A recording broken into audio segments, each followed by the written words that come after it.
Let's go to Boston and talk to Afrasiabi, author and political scientist. Welcome to the program, sir. Mr. Afrasiabi, we know the Western Bloc's position on Iran, but it would be interesting to know what role Russia plays in this game. Well, Russia is and always has been an important player in these negotiations, and the news from Moscow by Mr. Lavrov is a very good one that indicates that, as he said, major disagreements on an initial agreement have been resolved, and now the parties are set to sign a deal come Wednesday in Geneva.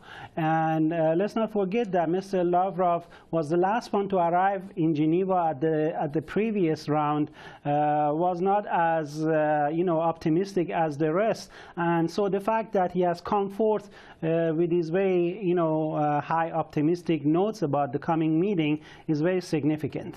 And how positive is Russia about ties between the Iran and West being mended?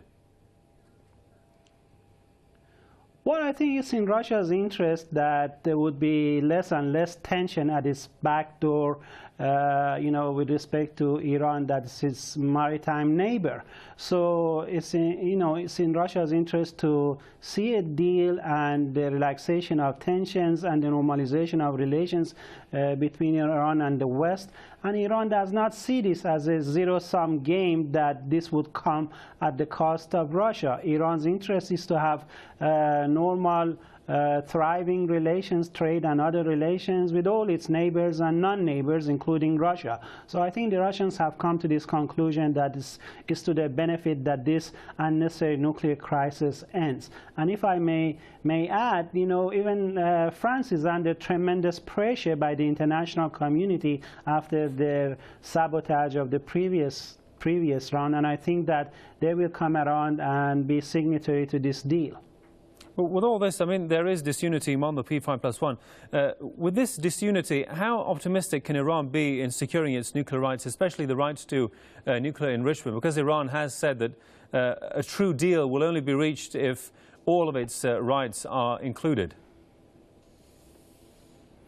Absolutely, and I think that Iran has made it very clear that there won't be any deal short of recognizing Iran's legitimate nuclear rights, including the right to peaceful uranium enrichment, which is entitled under the Articles of the Non-Proliferation Treaty.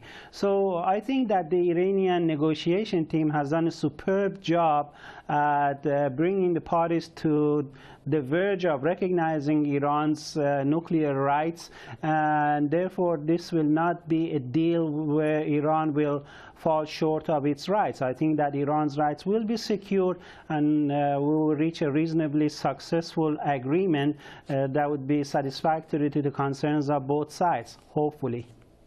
Author Afrasiabi from Boston, thanks for your thoughts there, sir.